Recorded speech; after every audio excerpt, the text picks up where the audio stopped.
Muy buenas tardes y muchísimas gracias por la atención y espero que después de una charla tan disruptiva y tan interesante que habéis escuchado con anterioridad, pues esta no os aburra y esté a la altura. Agradecer la invitación a la participación en este congreso y no es habitual que un representante político asuma en primera persona pues, el presentar un proyecto de innovación que pretende ser disruptivo en la búsqueda de soluciones a un servicio público como es el acceso a la vivienda, ¿no? Y nos atrevemos a presentarlo en esta ponencia porque tratamos de ser innovadores desde el ámbito del procedimiento administrativo, desde el punto de vista jurídico-administrativo, pero también lo somos desde el punto de vista de la promoción de la construcción y, finalmente, también lo somos desde el punto de vista de la gestión de su resultado. Y, además, lo hacemos desde una óptica de colaboración público-privada en el que la Administración busca los mejores recursos de la sociedad civil. La sociedad civil le provee a la Administración de su conocimiento, de su expertise, de su know-how para desarrollar esa fórmula y, finalmente, lo que conseguimos es un servicio público de calidad a un menor tiempo y, además, a un coste prácticamente cero. Y me explico. ¿Quién nos ha encontrado de todos ustedes en algún momento, en algún proceso, en algún proyecto, con una reflexión del tipo «esto no se puede hacer» o una reflexión del siguiente tenor «esto siempre se ha hecho de este otro modo»? Y cuando yo asumí la responsabilidad de dirigir las políticas de vivienda de la Comunidad de Madrid hace más de 10 años, o hace 10 años creo ya exactamente, me encontré con ese tipo de planteamientos y en relación a un elemento que es básico en la política de vivienda o a la hora de proveer viviendas, que es la gestión del suelo. Nosotros teníamos un tipo de suelo que provenía de la Ley del Suelo del 2001 de la Comunidad de Madrid, los suelos llamados demaniales, que son redes de carácter supramunicipal, es una figura propia del urbanismo madrileño,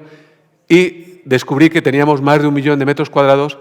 vacantes, en desuso, que no cumplían ningún fin y, además, a los madrileños le costaban miles, decenas de miles, millones de euros en mantenimiento, en IBIs, en seguridad y vigilancia, en desbroce para evitar incendios.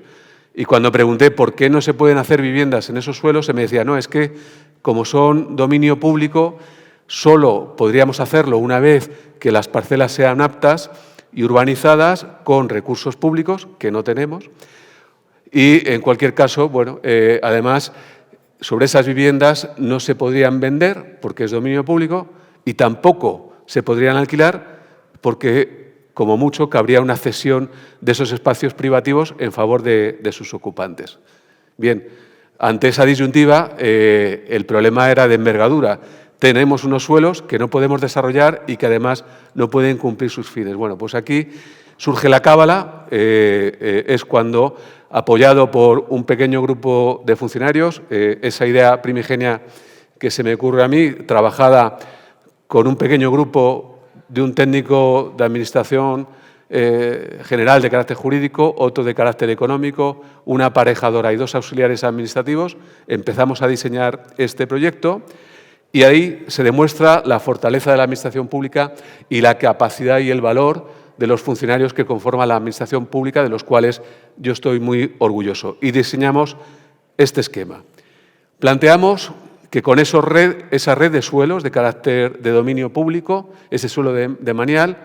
plantear una licitación a 50, 65, 70 años vista, en el que un tercero, una sociedad concesionaria, nos pudiera desarrollar ese proyecto en una fórmula que en el mundo anglosajón está muy extendida, que es el Build to Rent, construir para alquilar, a diferencia del Build to Sell, construir para vender, por el cual ese promotor, constructor privado, nos financiara esa construcción para poder tener esas viviendas que hacen falta en el menor plazo posible a un precio asequible que sea el equivalente al precio máximo de alquiler de la vivienda de protección pública de la normativa autonómica madrileña. Y, finalmente, con un gran resultado, que es que ese patrimonio que se genere no deja de perder la titularidad pública, y no deja de ser dominio público,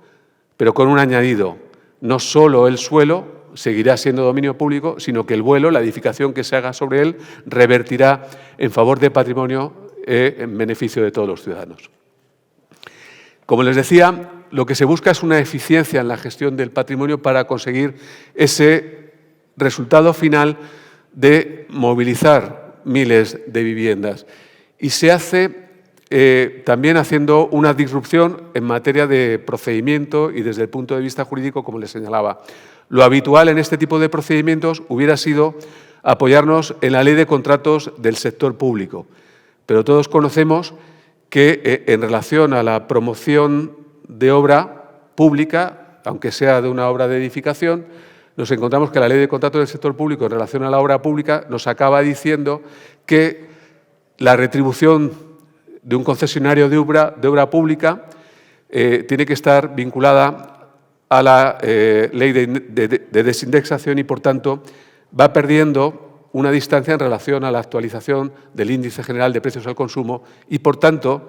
desde una óptica de lo inmobiliario, y esta es esa visión, como les decía, bidireccional, público y privada, haría inviable ese tipo de modelo de negocio. ¿Por qué? Porque si esa retribución al futuro va perdiendo valor en relación a la actualización de las rentas, eso hace que sea, desde el punto de vista económico, no rentable y, por tanto, no habría inversor alguno que invirtiera en el desarrollo de este producto. Nosotros, además, lo hacemos con esa singularidad de movilizar suelos de dominio público, pero también lo hemos extendido actualmente a otros tipos de suelo, a las redes de equipamiento para destinarlas a dotación pública, las redes locales y generales de los ayuntamientos, también en ese objetivo de que el suelo público sirva para proveer el servicio público de vivienda y dé respuesta a esa necesidad. Una de las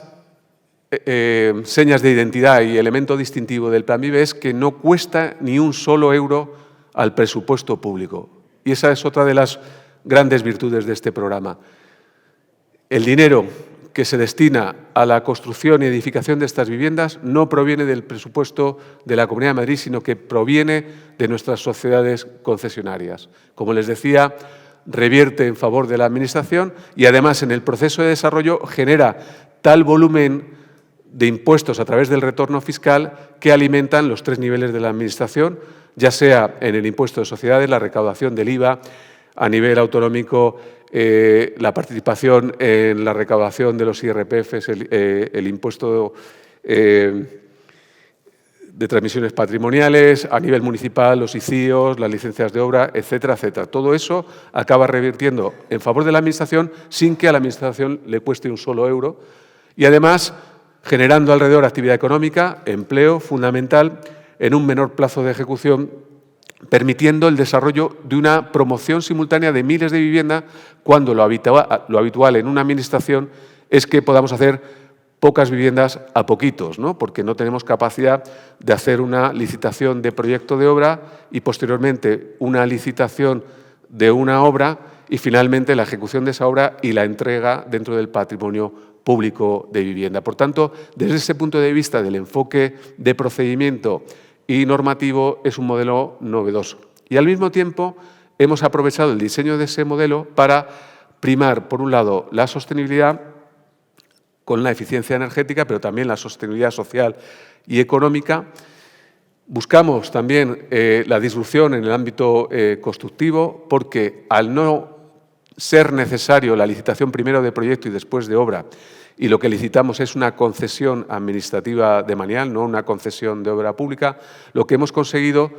también primando que se apuesten por sistemas novedosos de construcción y una reducción significativa de plazo, es que nuestros proyectos se hagan en construcción industrializada, introduciendo en la fase de ejecución un elemento novedoso y distintivo en relación a la construcción tradicional que nos ha permitido acometer este gran volumen de obra.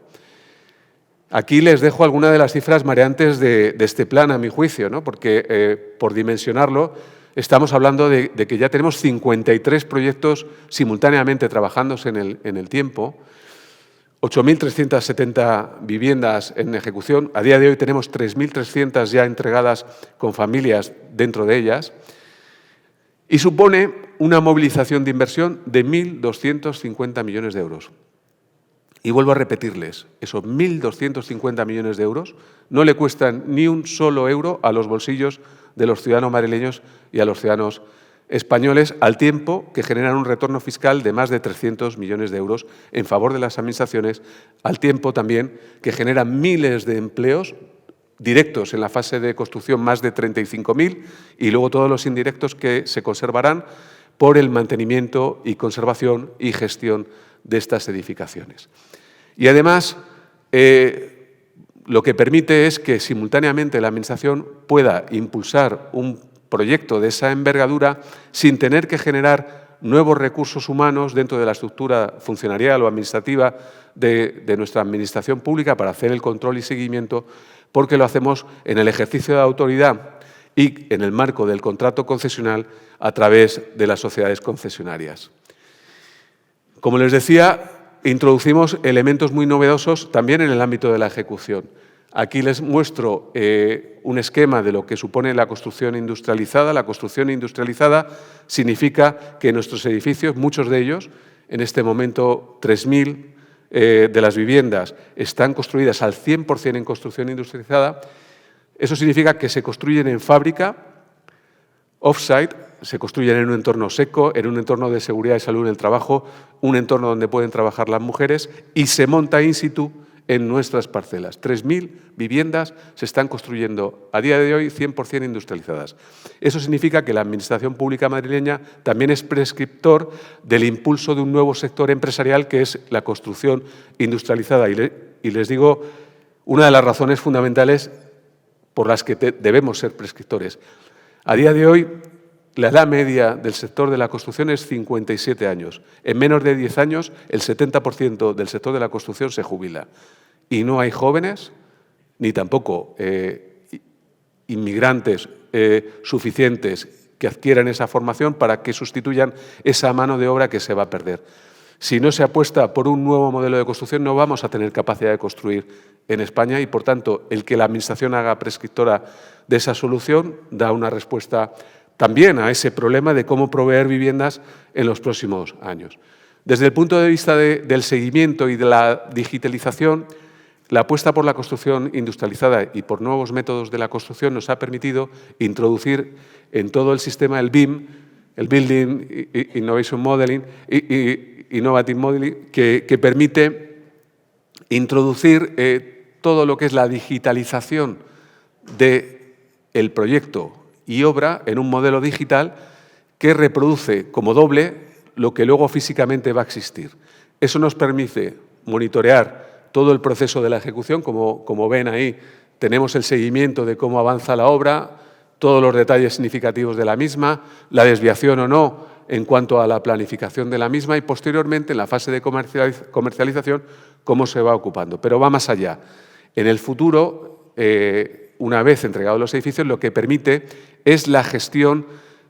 de los edificios, de sus consumos, de sus mantenimientos y, por tanto, de garantizar la durabilidad y la vida útil de estos edificios que, como les recordaba al principio, revierten a la finalización en favor de la Administración y tendrán que revertir en las mejores condiciones de uso y conservación. También, como no podía ser de otra forma, la eficiencia energética es un frontispicio a la hora de impulsar este plan. Ya que hacemos edificaciones, hagámoslas de la mejor calidad y sostenibilidad, calidad arquitectónica y también, ¿por qué no reñida con un diseño que sea avanzado, pero al mismo tiempo que se piense desde la ideación, desde el proyecto, en que esas viviendas demanden poca energía. Al demandar poca energía también se produce otra virtud en relación a las viviendas de segunda mano o cualquier otro tipo de vivienda general, que es que al tener menos demanda energética vamos a consumir menos energía a la hora de hacer agradable nuestra vivienda, a la hora de calefactarla o a la hora de enfriarla. Consumir menos energía, además, implica menos emisiones de CO2 a la atmósfera. pero también representa más renta disponible en los bolsillos de nuestros inquilinos y, por tanto, más capacidad de pago de esas rentas o menos dificultad en el pago de esas rentas. También, como les decía, la construcción industrializada permite la incorporación de la mujer, un entorno seco de trabajo y seguridad y salud en el trabajo.